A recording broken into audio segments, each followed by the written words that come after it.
राजनीति में ताकत की लड़ाई अक्सर राजनीतिक दलों में देखी जाती है। कोई इसके चलते सत्ता खो देता है तो कोई विवेक का इस्तेमाल करके समस्या को पार कर जाता है। महाराष्ट्र के मुख्यमंत्री देवेंद्र फडणवीस ने सत्ता संतुलन का ऐसा उदाहरण दिया है जिसे आज आप सभी को जानना चाहिए।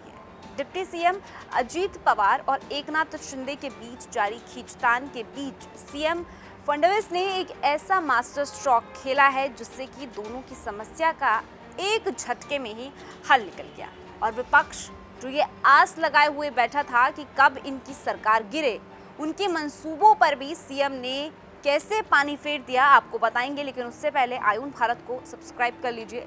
स्वागत है आपका, मेरा नाम तान्या थकाड़िया। दरअसल महाराष्ट्र में बीते कई महीनों से चली आ रही खींचतान अब खत्म होती हुई दिखाई दे रही है।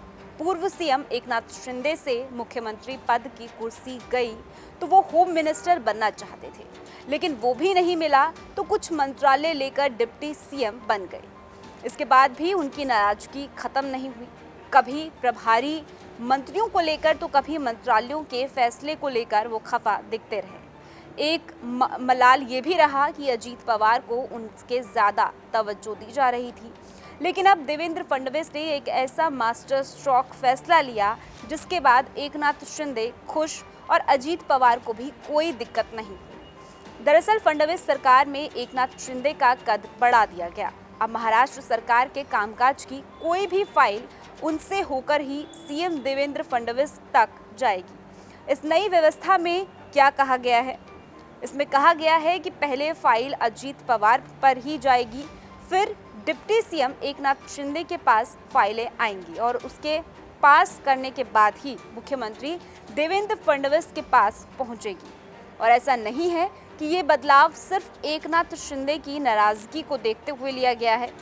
दरअसल इससे पहले जब एकनाथ शिंदे ही मुख्यमंत्री थे तो ये व्यवस्था थी कि पहले अजीत पवार के पास फाइल पहुंचती थी और फिर देवेंद्र फडणवीस के पास से होते हुए मुख्यमंत्री तक पहुंचती थी। अब एक बार फिर से वैसी ही व्यवस्था है। बदला है तो फिर तो सिर्फ क्रम, यानी अब फडणवीस सीएम है और डिप्टी सीएम एकनाथ शिंदे हैं, लेकिन अजीत पवार से शिवसेना लीडर का कद बढ़ा दिया गया है। अब इस बदलाव से होगा ये कि एकनाथ शिंदे को मजबूती देकर फडणवीस शिंदे गुट फंड आवंटन और फैसले लेने में संतुष्ट रहेंगे और दूसरी तरफ इस कदम से अजीत पवार को भी काबू में रखा जाएगा।